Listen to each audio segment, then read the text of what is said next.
Welcome to Season 5 of the Big Sci-Fi Podcast with Adina, Brian, Cris, and Steve, the biggest sci-fi podcast in the galaxy. The adventure is just beginning here at the Big Sci-Fi Podcast, and we invite you to come aboard the Starship Tangent. We know you'll enjoy the conversation, the laughter, the banter back and forth, and most of all, friends who love hanging out to talk about all things science fiction. Set your phasers to fun. Here we go. Back in February, we featured a two-part episode here on the Big Sci-Fi Podcast called The Big Star Trek Movie Ranking. In these two episodes, the four of us, Adina, Brian, Cris, and Steve, went through the tedious and gut-wrenching process of ranking our beloved Star Trek films, all 13 of them, into a list from best to worst. We moved backwards on our list and came up with a unified ranking for the sake of the show that we could call the Big Sci-Fi Podcast Star Trek Ranking. But we also made our own individual lists. 3 out of the 4 of us ranked the film we're going to be talking about today in our bottom 2 films for the franchise. More on that in a moment. But it's safe to say that Star Trek Nemesis was an overall disappointment to fans, and not the way we would have ever wanted the next-gen reign of feature films to end. It left most of us feeling strange and unfulfilled. We wanted to like it. We really did. But it just lacks something. Even with a big budget, special effects, top-notch writer, it just wasn't the best. I recently rewatched this film to see if it was as bad as I remembered, and I challenged my co-host to rewatch it as well. And today we are going to discuss this last film featuring the TNG crew. I wanted to know if this film is better than we remember. Do we think differently about it now as opposed to how we felt when it came out way back in 2002. Holy cow. Mm-hmm. Today, we revisit Star Trek Nemesis. And with all that being said, this podcast is hosted by some pretty interesting people, if you ask me, who are involved in all sorts of things. Guys, what have you been watching, reading, talking about lately? What's going on? Oh, the 2 things I am completely obsessed with are Foundation on Apple TV. Foundation is amazing. If you're going to pay Apple TV for one show, do it for Foundation. Okay. And then this book that I just started reading. It's called, listening. And I do recommend the audio version of this book. I don't know if there's a written, it might be an audio only on Audible. Kitty Cat Kill Sat. And okay. I'm going to say fans of John Scalzi, particularly fans of his latest work, Starter Villain, who love the character Hera, like I did, will love Kitty Cat Kill Sat.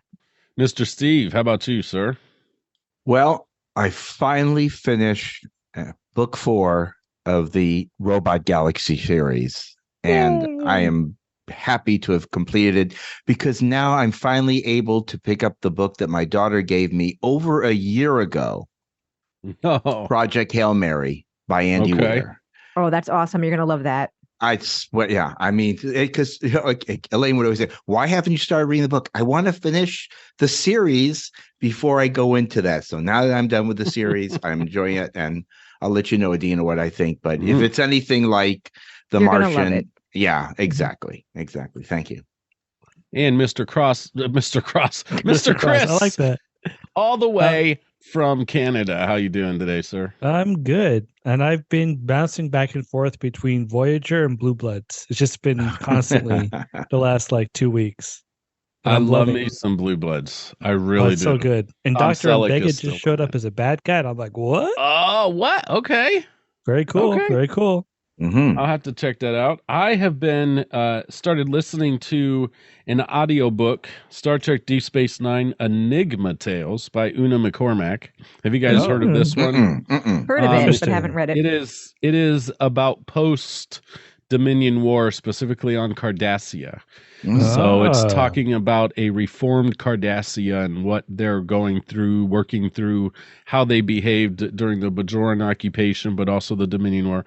Quite interesting, fascinating thing, and is focused around Garrick's character too. So then you're going to have to read after that, and actually I'm going to recommend listening to it, A Stitch in Time, Andrew Robinson's A Stitch in Time, because again, him narrating it, it's a point of view of Garrick, and then him narrating is just fantastic. He wrote Right. it and That then sounds narrated it. amazing. Yeah. And also, I just watched The Creator, incredible science fiction film based around AI, and it's just fantastic. I highly recommend that. And I don't know if there's a book. I'll have to research that. If there was a book prior to this film, or if the story was created for the film. So, anyways, let's dive into the science fiction / Star Trek film that is Nemesis. It's interesting to note that most of us had Nemesis pretty far down on our Trek film rankings we did earlier this year. And the big, capital BIG, see what I did there, question I have for the end of our podcast is, did this film move up or perhaps down in your ranking, my fellow co-hosts? We'll get to that at the end, though. You guys ready? Can I Go ahead. quickly, since we haven't done music, too low for zero, to quote Elton John. Okay. I don't know. Can that happen with this particular film? Yeah, it'll be interesting. So put on your seatbelts, everybody. Buckle up, and let's start talking about Star Trek Nemesis. Just as a reminder to our listening audience, guys, here's how we each rank Nemesis in our big 2-part episode that you can go back and listen to, entitled The Big Star Trek Movie Ranking. These 2 episodes aired on February 3rd and 10th, respectively, if you want to go back and know exactly where to look for those. Adina ranked the film at number 9, sandwiching it between number 8, Insurrection, and number 10, The Final Frontier. Cris ranked this film at number 12, sliding it between number 11, Resurrection, and number 13, Beyond. Steve ranked Nemesis at number 12, following suit with Cris, placing it between Insurrection and Beyond. For myself, I ranked this film dead last in my own ranking at number 13, just after Beyond, with Insurrection as my number 11. So I just thought that was interesting, guys. The 3 of us had the same 3 films down at the bottom. And so, Adina, what did I say? You had it ranked at number 9. So, yep. Very interesting indeed. Question number 1, as we jump into this, I want to go back to 2002 if we can. That's a long time. I can't. That was more than 2 decades ago. I remember it well. What a Rhyminy, that makes it sound even longer than I was thinking it was. Yeah. What was your original feeling when this film first came out? Who do you want to start with? Let's start with Cris. Let's let Cris go first. I was hyped, and it was one of those things where I went to the movie, saw it. I don't think I liked it a whole lot, but I tried to make myself think I liked it. So I tried to hype it up. And while we're all talking about this, Alex W., if you're listening to this, I apologize for taking you to see Nemesis opening night, because he came with me. It was a sleepover. I'm like, if the biggest Star Trek fans don't like it, I don't think Star Wars fans will like it, because Alex, he was a Star Wars guy. So I apologize profusely for that. But yeah, I definitely tried to make myself like it more than I did. Yeah. And that was one of the TV spots I remember about this film. The commercials for this movie made it look fantastic, which is what it's supposed to do. That's what they're supposed to do. But there were things said in them like this generation's Star Wars. Yeah. That was a line in the preview on TV for this film. And so I think they were trying to pull in. They had a different outside of Trek director in Stuart Baird, who's Academy Award winner, I think, for editing and stuff like that. And they really tried to make this film the film that brought in new Star Trek fans that weren't already Star Trek fans. And so that to me was one of the disappointing parts. I don't remember that commercial or that line, but when I think about 2002 and just what was happening in life. So of course I was going to see a Star Trek movie in the theater. There's no question about it. But I wasn't watching Enterprise. Interesting. But that said more to 2002 was a very weird and crazy year in my life. And I don't think I was watching a lot of TV, and that had more to do. I had completely upended my career that year, and it had more to do with what was happening in my life than anything else. But obviously nothing was keeping me from going to actually see a Trek movie in the theater. Right. And can I also say it was one of the maybe the first trailers I ever watched online. It was such a cool thing because it was like, oh, we got high-speed internet. Let's download this. Let's watch it in such a small little box. And it was, and you're right, Brian, they hyped it up. It was like they would take out dialogue like, we are truly sailing into the unknown.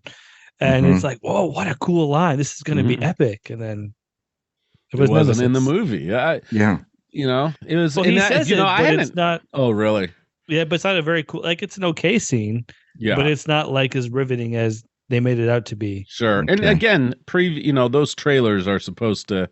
They're hype machines for the film. They're to try to get you hooked to get there to see it. Yeah. But I had forgotten about. I remember having a CD-ROM that had the trailer of this film and some other Star Trek content, and just being like, oh, wow, this is amazing technology, a CD-ROM, amazing. But anyways. Now I wish I had watched the trailers in preparation for this episode, not just watched the actual movie.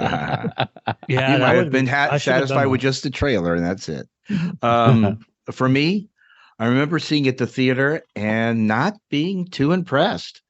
At the time, I was enjoying Enterprise so much that another TNG film was not really anticipated. And plus, after watching Insurrection, I was tired of TNG and still felt that First Contact was truly a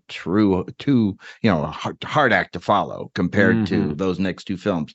And another question that's always come up about Troy crashing the E is from this film, correct? No, well, I guess it's the E, but what people do you mean always the question. Well, it's D. It was D. It was in Generations. The D. All right. Fault. Okay. Oh. Well, it's fine, because I'm going. If it meant this one, she said, no, she was following orders from Picard to crash the E into the other craft. So, And then the other thing about the film, which again, nitpicky, but the Prime Directive, it states that you're not allowed to have pre-warp societies come in contact with your technology. Right. So when they land on the planet to find B4, they expose this society to everything that is of their abilities or technology. So really, they kind of violated the Prime Directive pretty heavily. They basically just said, we need an action theme with this cool little car we're going to make on a desert planet, and so they can fly it in a ship. All right, so yes, that's a good start. Okay. Where we were, what we were doing back in 2000. It was in grade 6 too. Adina pointed out 2 freaking decades ago. More than. Oh, wow. Let's put it this way. It's been so long, it can vote at 20, it can buy alcohol at 21. Right. Yeah. So let's start with the positive things in this film. Let's choose to focus on the positive. Okay. Okay. What are some of the things about this film you like and even remembered liking as you rewatched it recently? What are some of its charms? And let's start with Steve this time. I'm going to say, when Worf goes, not Irving Berlin, as Data saying, that was the charming part of the film. The whole wedding sequence was really the charm of the film. Then the movie takes a complete. I'm trying to remember, was the destruction or the killing of all the Romulan senators that happens prior to the wedding, correct? Right. Yep. So you've got this dark opening of mass murder, and then you got this charming moment where it's the wedding, and then it goes from there. So it was kind of an interesting juxtaposing what's going on. But that was I just love Worf. He's like, and I love Irving Berlin. Is that all you guys got? Is that all you guys got? Well, I've got a lot. I've got a lot of stuff that I love. Okay, go ahead. At least one other. Okay. Which is the ending scene where Picard is talking to B4. Oh, yes. That was cute. Although I was completely, at least when I first watched it, I was completely and utterly distraught that they killed my favorite character from Next Generation. The fact that they killed Data, and that's the other thing I remember from when I saw it way back when. I was not expecting that. Yeah. Right. And that was my favorite character. And for whatever reason, I understand sometimes why they do this, and then maybe the actor wants to move on. I get why they do these things, but they still did it. They still killed my favorite character, and that hurt. But on the rewatch, obviously, I'm now amply prepared, and I can look at it and appreciate other things, like that ending scene with B4. Yeah, and you're right. That is very charming when he's just starting to sing, and you're going, "Oh, he is there in him." He's processing, all the things that got transferred. He's starting to process them a little bit, and it is almost like, if you think about like a real kid that has to grow up and process, and we know that Data had that kind of a background too, where he moved from he wasn't sentient into sentience. So we're starting to kind of see that. Yeah. And that's kind of interesting and nice. And I agree. All the scenes with B4 are very charming. He's sweet. He's quiet. The voice that they chose for him was much more childlike, and it had something to it. So you're absolutely right. Cris, how about you, man? Yeah. So a lot of the stuff that you've already said, love the wedding. Absolutely love the way Data sings. But one of the things about that movie, and it still hits me to this day, is there something about it where if you watch Insurrection, you watch First Contact, like First Contact, obviously amazing, but there's something about Nemesis that feels more modern. Like a lot of movies I watch, like Mission Impossible, when you get to 2006 and you get to Mission Impossible 3, that becomes super modern, and like film has changed. But something about Nemesis, even though it's a few years before, feels very modern, and it's like the music is a little bit different. I like the set design and the way the L cars feel a bit more futuristic. So there was an overall design that I liked, and like of the movie, like a look in the feel of it felt more modern. I like a lot of the action stuff. We'll get into my criticisms of the action stuff in a bit, but I thought a lot of that stuff is cool. I mean, the Enterprise beaming another ship. Come on. That's got to be cool, right? Just Worf lock-on transporters, then they beam up the shuttle, and I'm like, what? We've never seen that before. Captain Janeway's a cameo. I like the little their banter back and forth. Yes. I really would like to, if I could find a way of doing it, I would like to build something in my desk that would allow my monitor to come up out of the desk at the Picard style. Yeah. So yeah, there's a lot that I like about the movie. I feel like it's what I call an aspect movie. There's a lot of aspects I like, even though I don't love it, even though I still watch it all the time.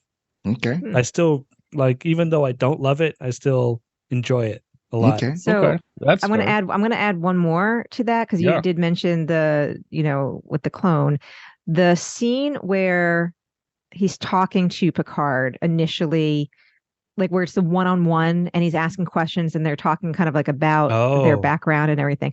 That's very interesting. And this is actually that like over dinner, like that I found a really good interaction. And I have way more thoughts about the whole clone thing. We'll get to. I know you got questions later on clones. Right. So I feel kind of weird and strange tonight, guys, because I hated the wedding scene. Really? Wow. I thought it was so contrived and cheesy.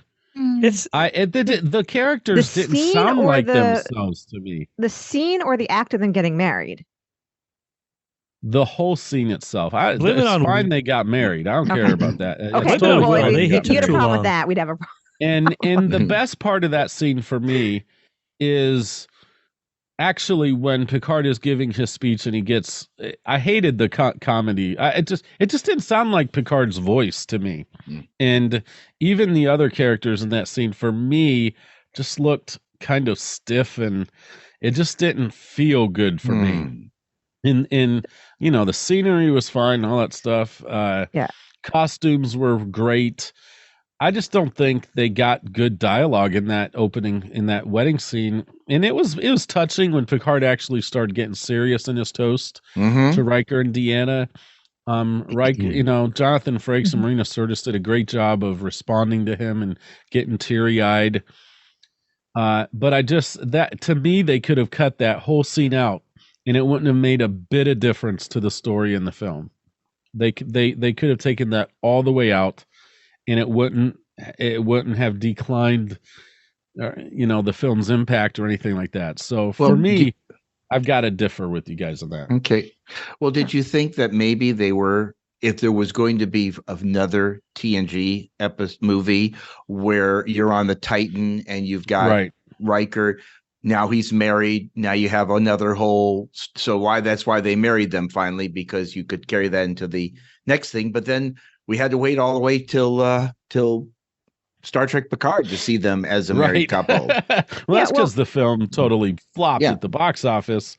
But I still think even if they had done another film and maybe focused on the Titan, that wedding scene could take it totally out, and it wouldn't have impacted the film. I agree that, and that's not. Go ahead. I'm sorry. I agree that. Yes, that scene could have been cut and doesn't actually impact the film. That scene's clearly kind of there because these people feel like our family. And you're not going to invite your family to your wedding. So, it's clearly there as kind of candy. I do agree that some of the attempt at humor is a little over the top. I actually didn't care for the Irving Berlin line because to me because it didn't make a lot of sense, because I'm thinking a couple hundred years in the future, the likelihood that this dude, even though he grew up on Earth, but because of his obsession with Klingon culture, really he's going to know that at that point, pretty probably obscure reference. So I had a hard time with some of the humor. Not all of it. Some of it was cute. See, that one makes sense because he comments. I'm trying to think of the episode, but there's some episode with Alexander, and he makes some comment about having to listen to Irving Berlin. Really? Did he? I'm pretty sure. I remember Riker introducing him. I'm going to go find, because I don't remember. I don't remember that. I'm not making that up, but I seem to remember him mention that, being like, "Oh, that's like a Nemesis," when he mentioned Irving Berlin. Okay, if that's true, then I take it back, because then there would be potentially a reason. Because yes, it is possible his parents could have, inflicted this upon him, and then then that would make sense. Inflicted Irving Berlin, police. Well, from his point of view, he obviously didn't enjoy it. I didn't say whether I enjoyed it. I'm just putting myself empathizing with Morgan. Wow, all the Irving Berlin hating going on. I love Willie Nelson, Maryland tonight. But I did enjoy Brent Spiner singing it. That's fun. That's fun. I did too. Yeah. I liked he's got a great voice. Sing more. And that part of the humor, Data getting up there and saying, "Look, I researched the culture and this is what I'm doing." That made perfect sense to me. It was kind of all that humor in that scene. It was a little hit or miss. Overall, I think it was, I was still happy because, again, you invite your family to the wedding. I got invited to the wedding. I'm very happy. Yeah, I wanted it so much. It's just like, all right, you guys have been flirting with each other for way too long. Riker, you've taken a long time to propose. Let's see it. Let's actually have a wedding. So I loved it, even though it can be a little cringy. Cool. Okay, that's cool. Let's fight about this wedding for the rest of the next hour. I don't like it at all. There's always a fight at the wedding. There's always got to be a fight at the wedding. So, anyway. Who invited Uncle George? That's right. Don't let him do the speech. Oh no, he's going to bring up. Yeah, exactly. So true. So charms of the film. Because I got real negative there. I'm sorry. I wanted to start positive, and I haven't said a single positive thing about this film. I think that Cris is nailed it right on the head. This film does seem a little more modern looking and feeling than the other three TNG films. It's not that the other three look bad in any way. This one really does have more of an edge to it as far as its look and feel. And part of that may be, the difference in cinematography and lighting and set design and all that.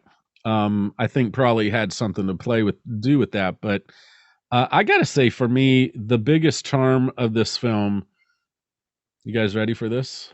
Dun, dun, dun, dun, dun. Jerry Goldsmith's score. Yes. Of course. The music. Probably could have guessed that. There are moments where the music is just so perfect for what's going on that it's just dynamite, in my opinion.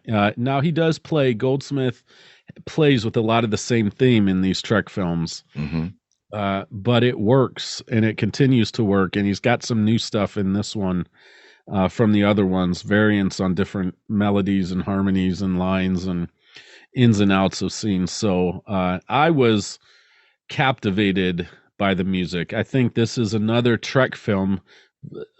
not quite on the level of Star Trek V: The Final Frontier, where Goldsmith's music, and even with the motion picture, without Goldsmith's fantastic music in the motion picture, that film is totally unwatchable. If I can't imagine without such beautiful music accompanying it. So same thing for Final Frontier. His music elevated that film. Mm-hmm. And I think for this film, his score elevates Nemesis too. So, so very good. that's my... How do you feel about the opening credits? Because there's like a noise, and I don't even know how you describe it, but there's like a noise that you hear before it gets into the theme, and I love it. Like that Goldsmith seems so intense.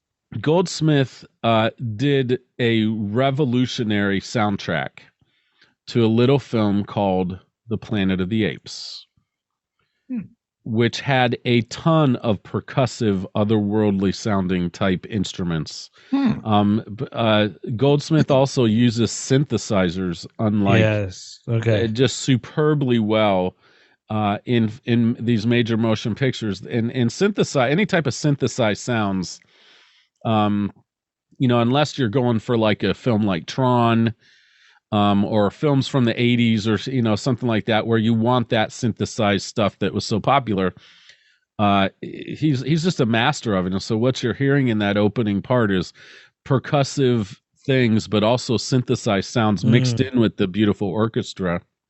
That is just his style and his unique way of doing it. So I loved it. I think that elevated many scenes in this film, and I wish he was still alive to produce a few more films. Like, I'll say, so two things about the music. One, I love that at the very end of the movie, when you're seeing the Enterprise being repaired, it calls back to the motion picture music quite a bit. And then my favorite piece of music is right after the wedding, and it cuts to the Enterprise, and it slowly pans across the screen. And that music is so good. I love it. I get chills every time I watch it. I made my grandma watch that scene way too many times. I've never forced my grandma to watch Star Trek with me. Oh, she's watched way too much with me. Oh, don't watch the film. Man. Enjoy the soundtrack, folks. That's fantastic, Chris. All right, so moving right along here to question number 3. I'm going to make a statement and then ask the question. Okay. This film was unsuccessful critically and financially, which signaled the end of the next generation era of films, unfortunately. Here's the question. What happened or didn't happen to make this the case? Why, oh, why did this film flop at the box office and therefore in the hearts of many Trek fans? They surprisingly killed a favorite character. Yes. Although you could have said that about Wrath of Khan. They killed off a beloved character, but they would have known that going in, right? Yeah. So that shouldn't affect the box office numbers, because you wouldn't know. Well, word gets out after that first opening weekend. So word does get out. Okay, go ahead, Brian. Since you're the lead. The thing that I think is, first of all, there was other things at play even before they started making this film. I think people were becoming burnout on Trek. Yes. I think we'd gone through a golden age where it was the Next Generation in Deep Space Nine and the Deep Space Nine in Voyager. And then you bring Enterprise, and they tick a lot of people off because they don't even put Star Trek in the title originally. It was just Enterprise. Yeah, that's still going on, right? And then the theme song, which I loved the theme song to Enterprise. Oh, me too. Anyways, I will defend it till the day that I die. Right, me too, bro. And so I think we were in an era where Star Trek fans were going, "Do we need another film? Do we need?"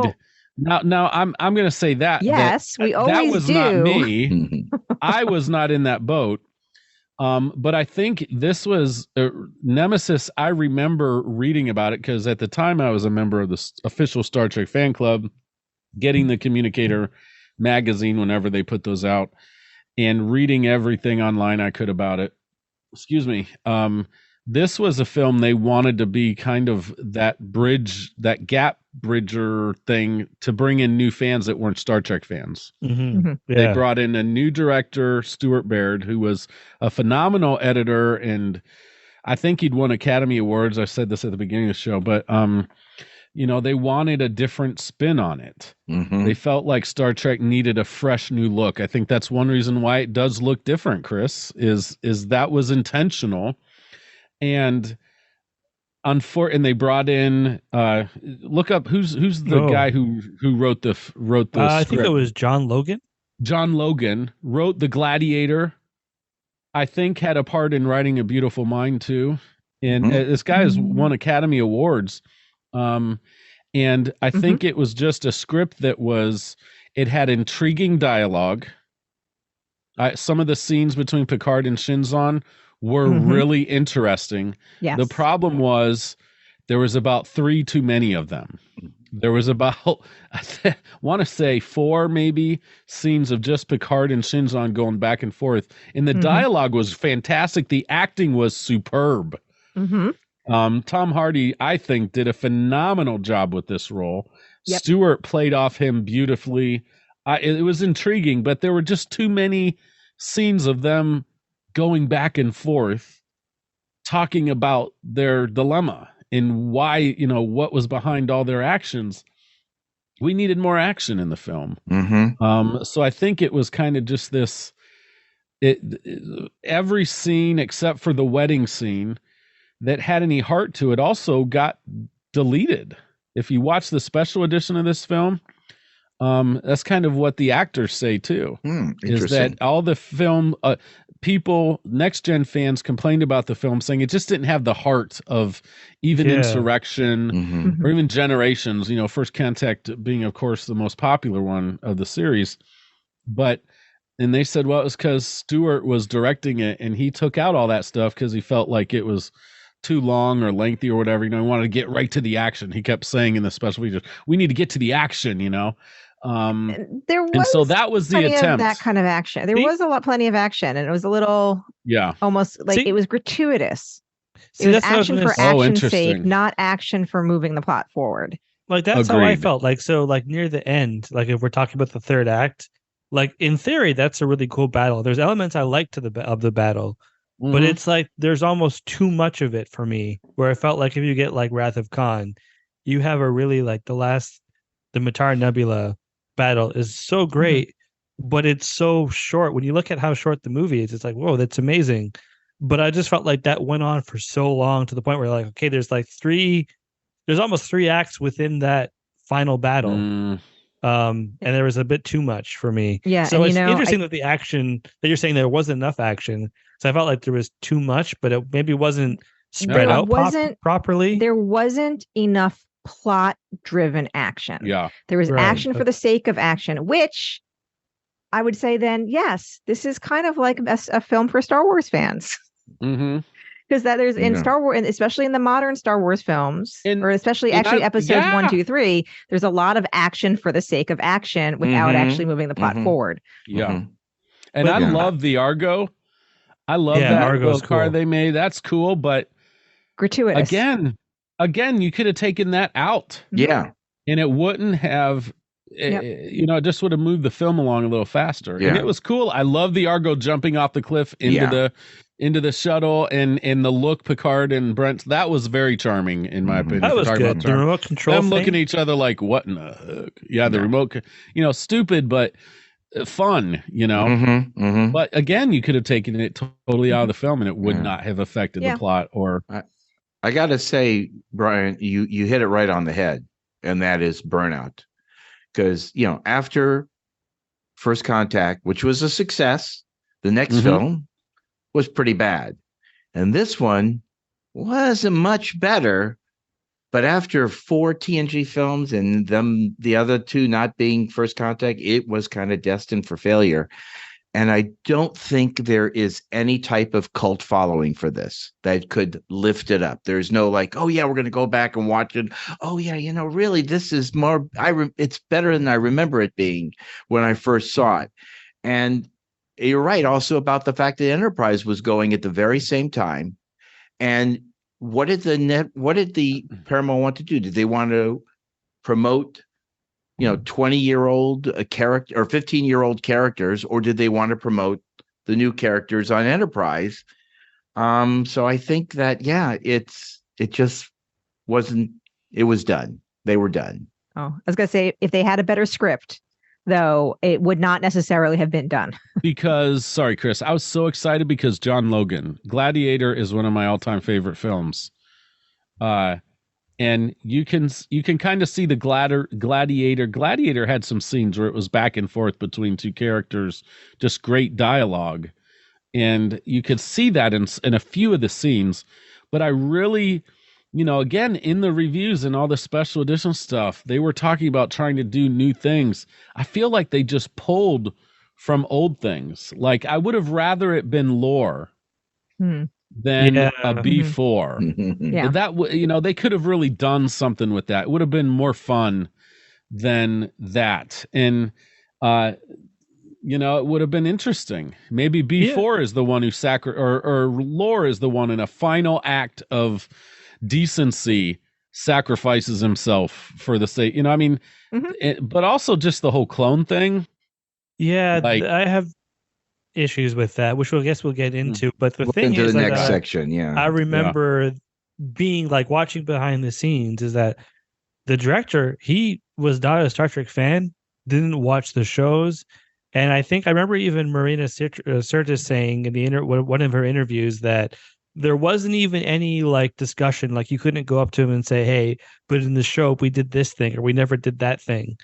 And so there was none of it. So it was just you're trying so hard to be different that you're not understanding what it is. You contrast that with Picard season 3, where it's okay, this is someone who gets the characters. I don't understand how they not hire, even at that time. I don't understand how they could not hire. Being a Star Trek fan, I feel like it has to be a requirement for the job to write, produce, direct any of this. If you're getting hired for any of those jobs, you have to come in it as a fan. Yeah. Which I think today, it seems like today that is kind of, right. The direction they're going today. But even 20 years ago, I feel like they should have known enough that that's some of the magic. Well, Chris, what you said just about JJ, it wasn't so much that he was a fan of Star Trek. He was a Star Wars fan. Well, he wasn't all the people that worked with him were all Star Trek fans. Kurtzman and so on. They all lived and breathed Star Trek. So that was pretty good. You're right. What you just said. I agree. Yeah, that was a huge issue.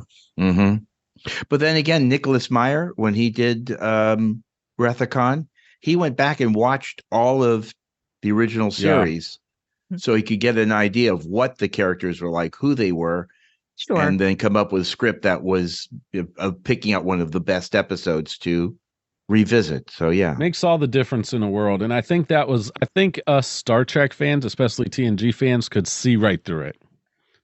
We could see right through it that this was made by somebody who didn't know these characters, even though it had a great writer who was a big Star Trek fan.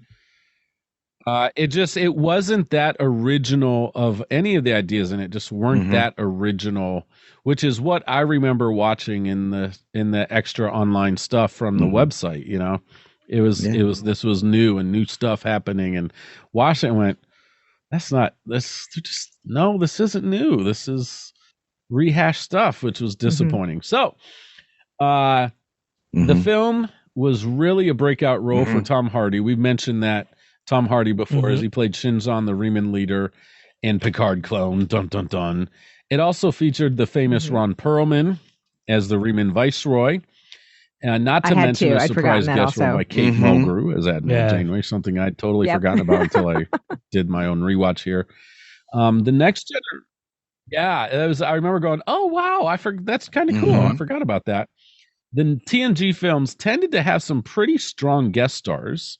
Malcolm McDowell for Generations, just to name one. What worked or didn't work with these characters, and not necessarily.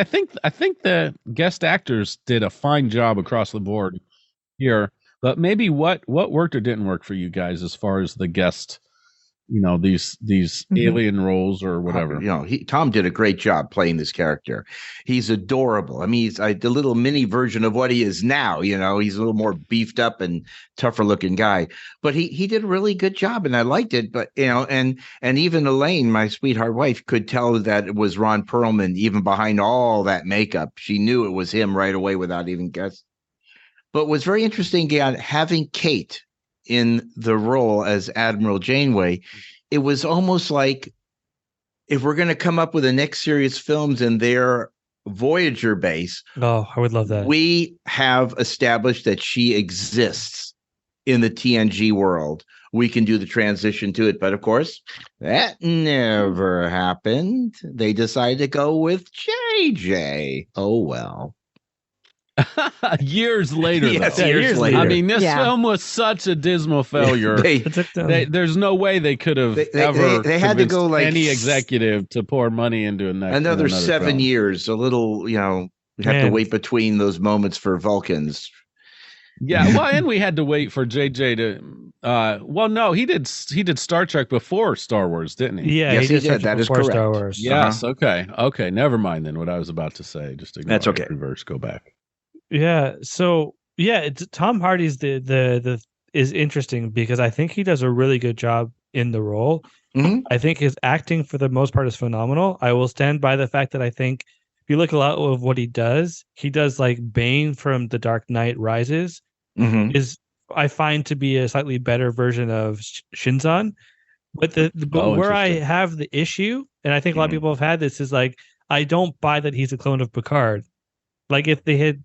Like that's where okay, that's not Picard though. Like that's not a clone of the character because he looks so different. And yes, he's younger. Oh, they do have the one picture of Tom in uniform representing what Picard was when he was in Academy. So they kind of like snuck that in there. See, look, they're the same guy. And it's one of those things where it's hard. But I don't know if this is true, but I think they were looking at having Patrick Stewart play the evil version. But they did. Someone said no, we don't want him to do that because he looks too ridiculous in the Shinzon outfit. But that's a good point. I don't know if that's true, but I remember that being in the commentary or the behind the scenes. Oh, interesting. So that's where I find it's. I don't know. I'm actually thinking about that, and I thought about that afterwards, which was it actually would have played better if Shinza was Picard at the same age.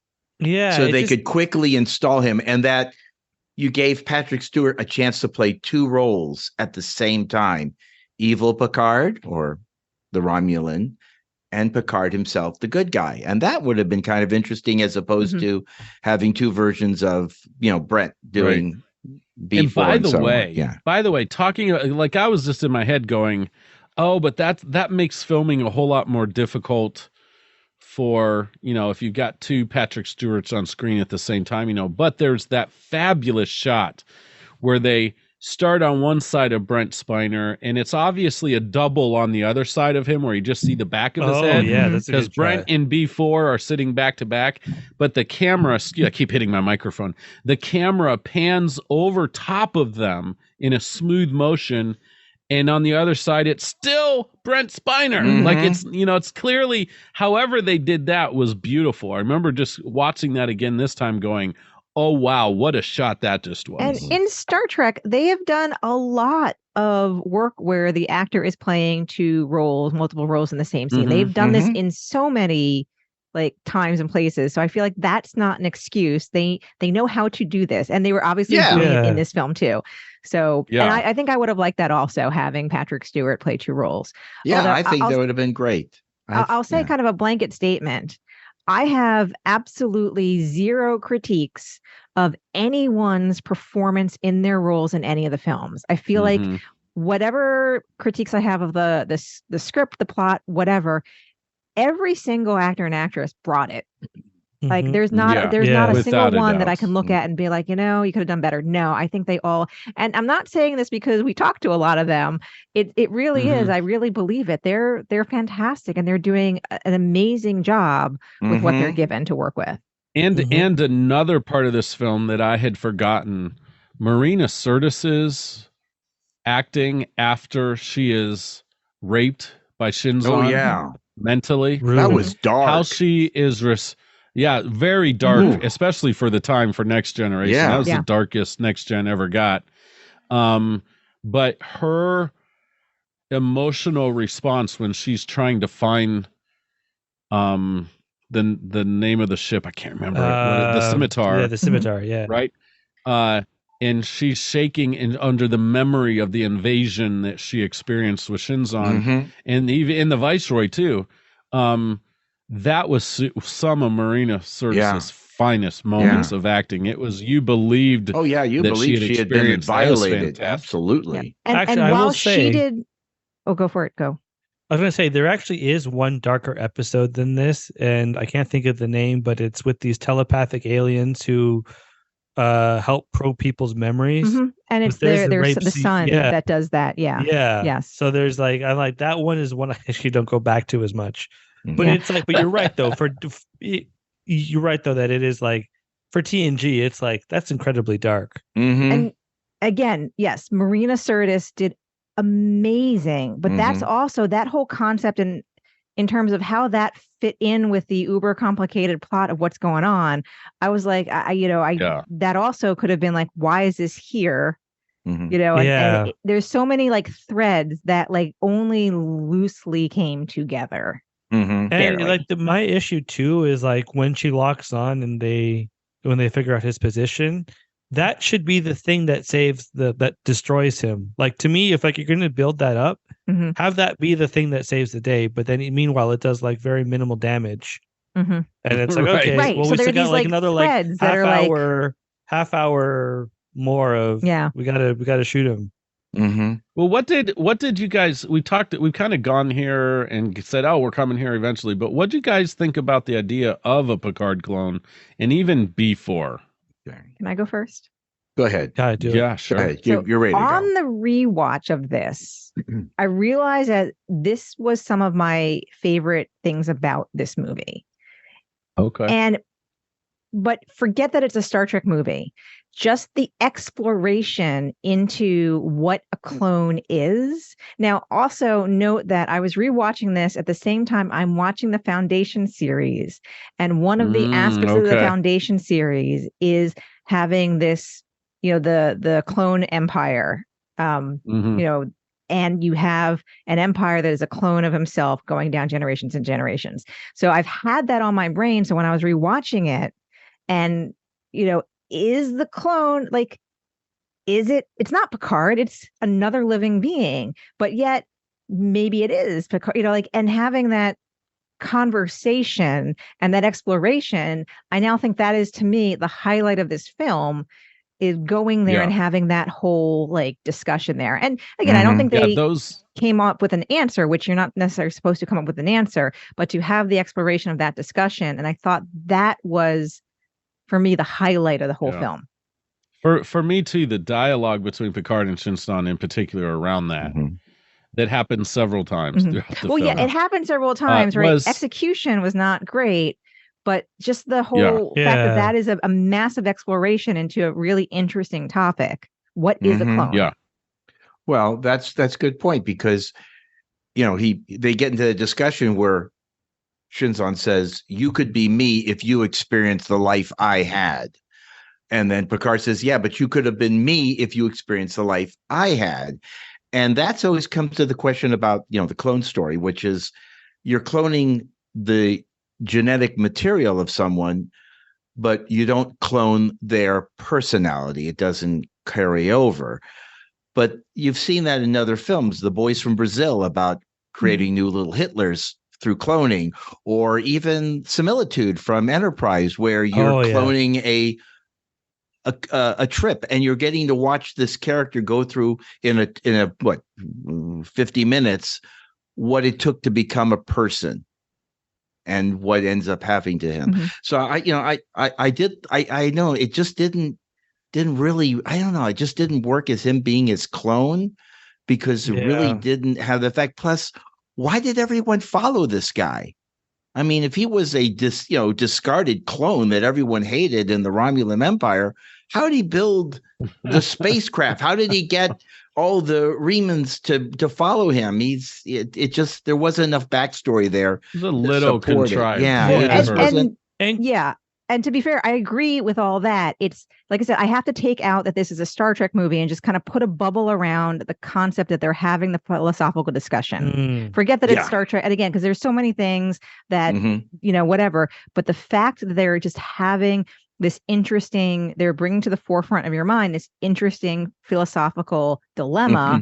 What is a clone? That's interesting. Now, all the trappings add in a lot of, like stuff that just doesn't hold together in the context of the Star Trek universe we know and love. Yeah.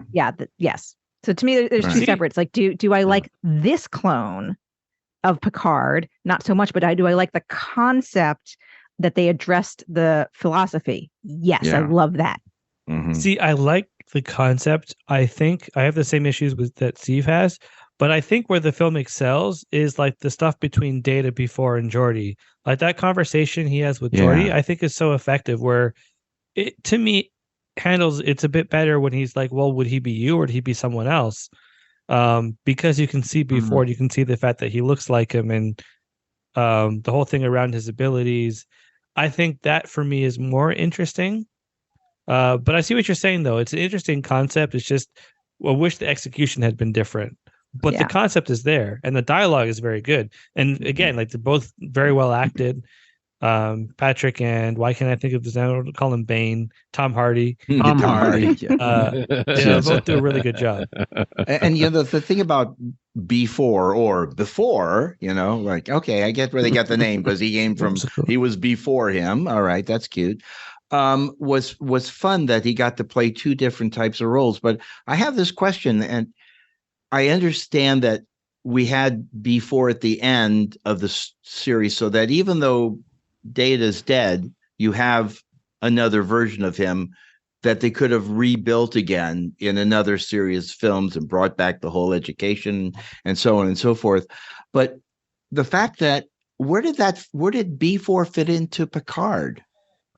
Because he still should have existed. He wasn't dead. He wasn't destroyed. But here's my theory. Okay, B4 was stupid, so they said we're just going to ignore that ever happened. Oh, okay, it should have been Lore the whole time, and so that's why they brought Lore back to Picard. But they remember B4's memories and all that still were part of.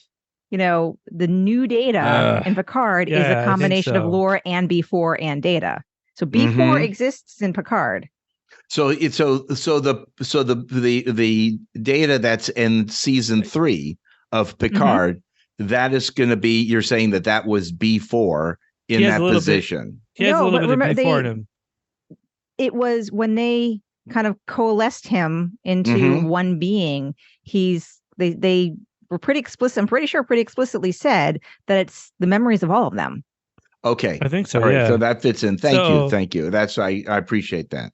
But there's one other thing too, which is interesting. Like it was canon at the time, but now it's not canon. But before 2009 came out, there was a comic called Countdown, and it was like the series of events that led to 2009. And in that, Lore becomes Data.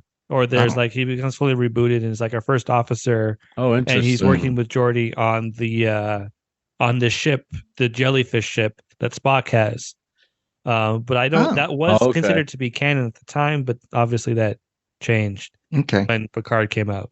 Okay. That's interesting. Okay. I hadn't heard that. So I don't have anything new to add to that discussion about the clone or before. So this film, oh god, Adina, yes. To kind of continue on that whole clone thing, again, I think that there's a mirror of that whole discussion of nature versus nurture because they address it in a slightly different way. Yes, so now B4 has Data's memories, but he is not Data. And there's that concept of, I know Picard and Shinzon had that back and forth, like, well, if you had experienced what I experienced, if you had experienced what I experienced, but it is entire. Okay, yes, right now we cannot clone a human being like they did, there. But even if we could, and you can imagine that someday we could, it will still always be impossible for two beings to ever have the same exact experiences. So yes, B4 got an infusion of Data's memories, but he can never be Data. Shinson is not Picard. Picard could not be Shinson. Like there's, and it's, to me, it's so funny that when we see in science fiction, people are like, oh, clones bad. Clones don't have souls. Clones can't be whatever. And again, some of this is in Foundation. I'm like, so what that it's the full genetic copy of someone? You know, I have a kid he's 50% my genes. Well, what if he's 60 or 70%, you know, of my genes? And what if we have, through some magic of technology, yes, at some point, instead of 50% my genes and 50% another human's, it's 100% my genes. It's still my kid. So we starting out with like, it's really funny to me that this even bothers people. But anyway, I'm getting off topic. That's okay. You were bringing it into a personal. This is something that's very personal. I didn't realize you guys would be so passionate about this. This is awesome. This concept in science fiction is something that really, like, I think whenever I come across it, I think like I have deep thoughts about this. Well, think of Mark and Scott Kelly.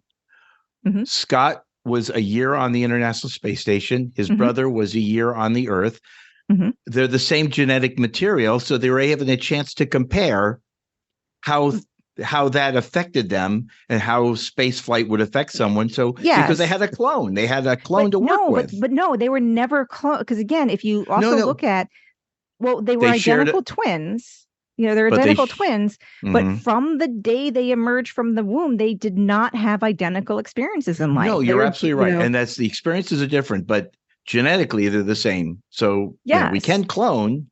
Kind of a weird way of doing it. And that's why it's like, why is it a big deal? Why do people freak out over it?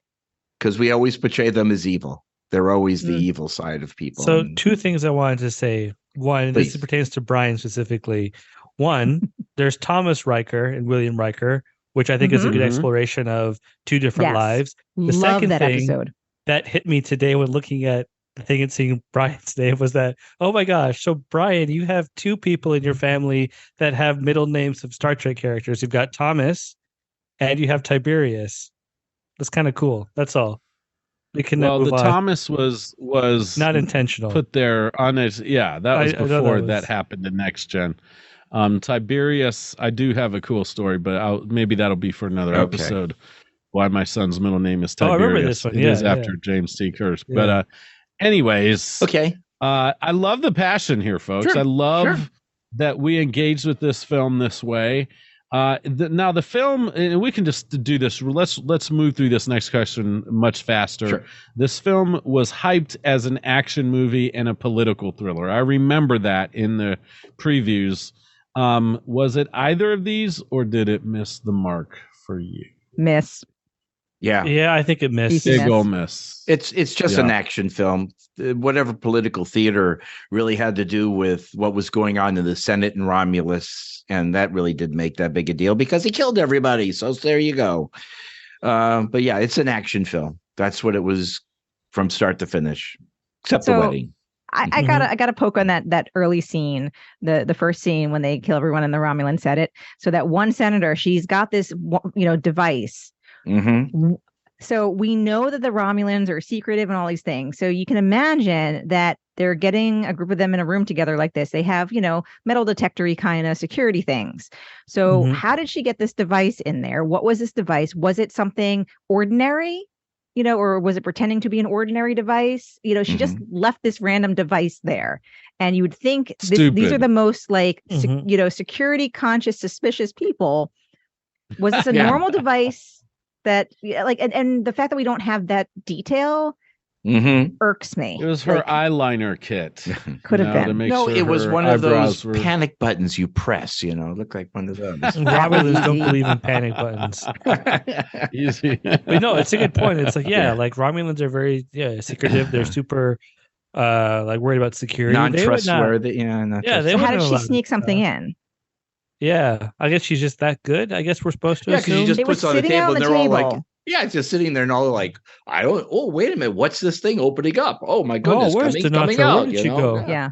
Get her back here. Send her to Now, Florida. again, if it Get was her back. something that we could identify as a normal object, like a glass of water, like a glass or something like, like if we could have identified it as a normal object, fine. But because we can't identify it, we don't know if it's normal for them or not. Right. And it has to open up like the thing for them to be like, oh, what's that green stuff coming out? Yeah.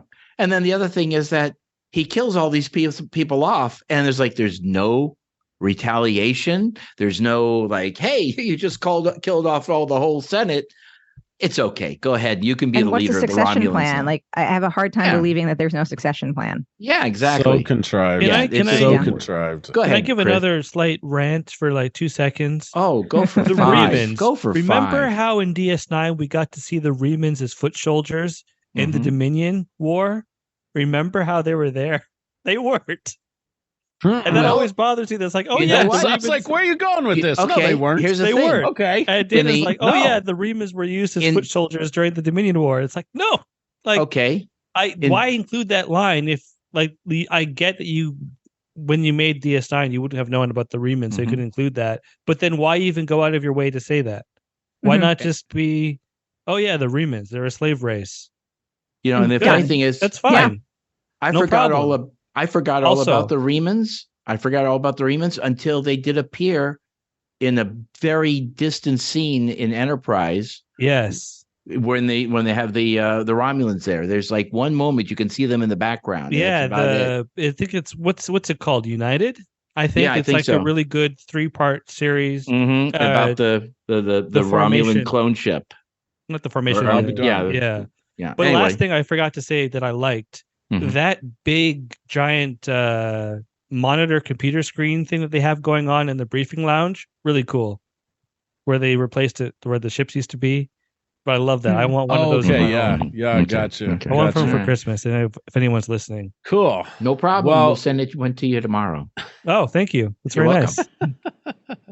Well, hey guys, we've come to the end of our little program this evening. I've just got one more question for you.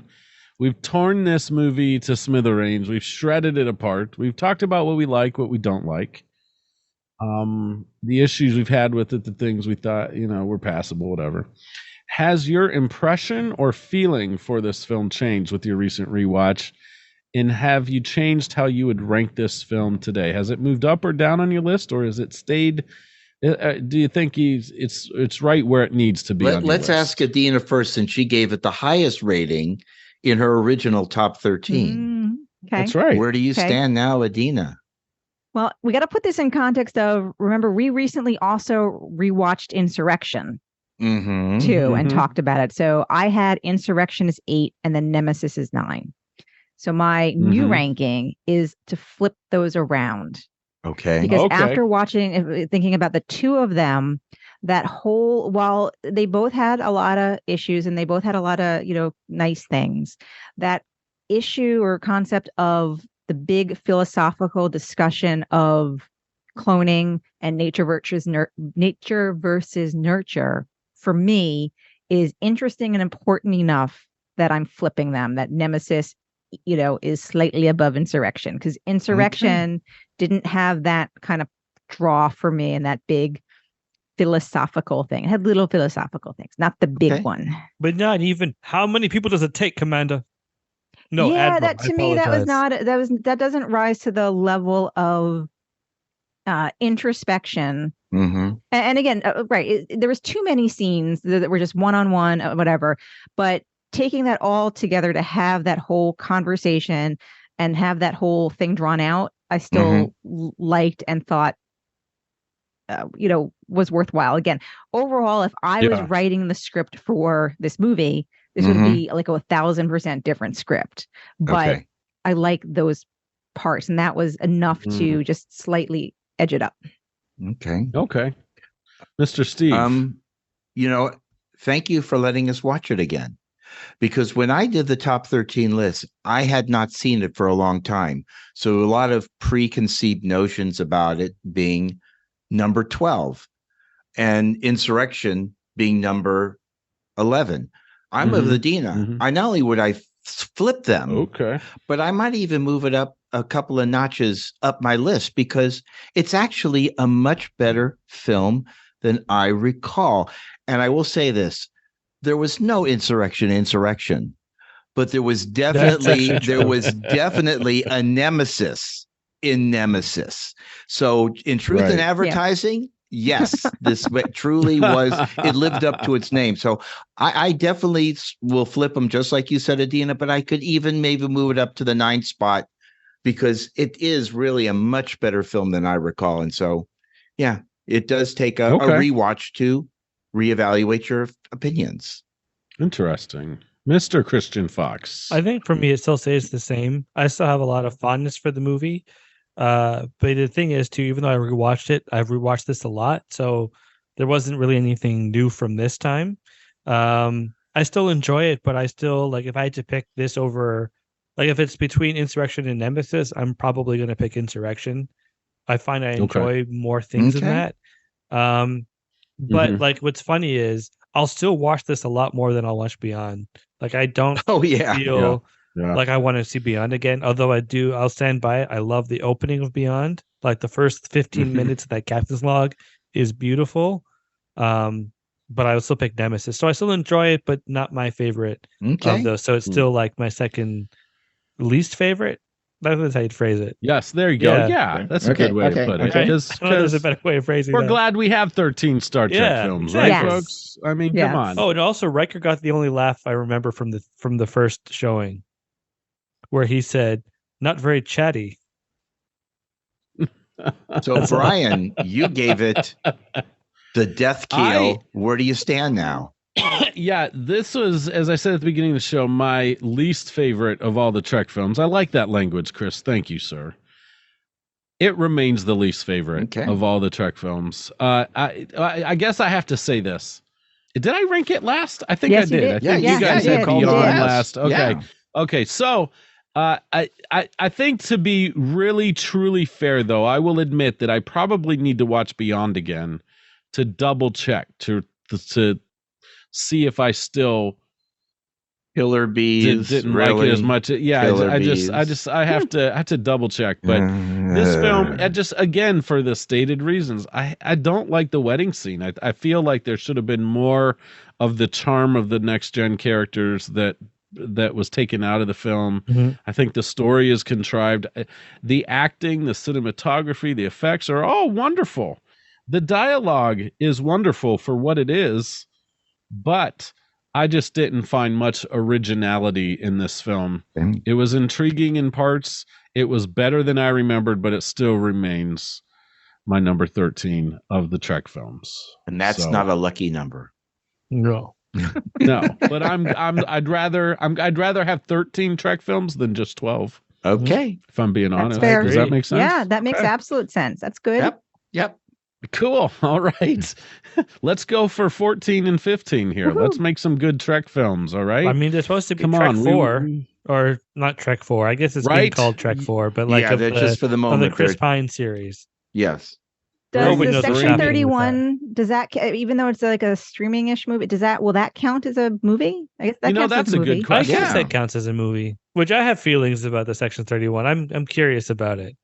I like that Michelle Yeoh is like the headliner of that. That gives me hope because I think she's, and I'm assuming it's her character. It's not some other character. It is Georgiou. It'll be the Emperor which is Georgiou. Yeah. So I'm optimistic. I'm optimistic, Fingers but I just crossed. don't like Section 31 being as open as they are. But that's a different podcast. Yeah. Yeah. Let's do a Section 31 podcast. I'm down. Just Chris, say after that movie comes out. Yeah, it should be after the movie. Oh, without a doubt. Yeah. Without a doubt. We'll have to do that. So, guys, thank you for actually rewatching Nemesis with me. You could have easily said, no, it sucks. I'm not watching it ever again. No. But you did. Hey, you watched Brazil. Thank you. So come on. We have to do our part as well. So welcome. I'm fine with not I watched that intro with my Moonfall. sleep.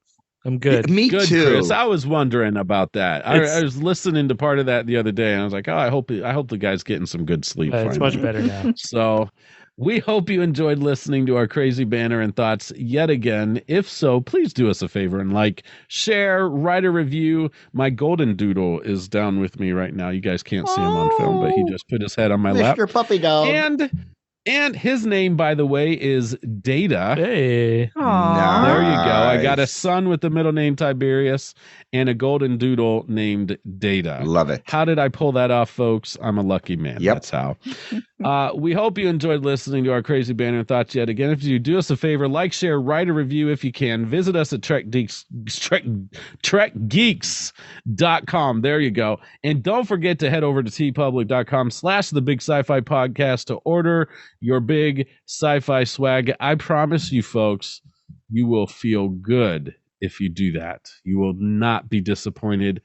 And it'd help us out if you buy some things as well. We're looking forward to being at Trek Long Island here in May, visiting many friends we met last year and some new friends. It's going to be a great time. So make sure you check out Trek Long Island 2 and get your tickets. They've got some, it's just going to be an amazing time. We can't wait to hang out together there again in person. And then stay positive, guys. Make friends, not war. Be a peacemaker and not a pot stirrer. Hey. Be an intentional encourager instead. And do us a favor and listen to more of the Big Sci-Fi Podcast.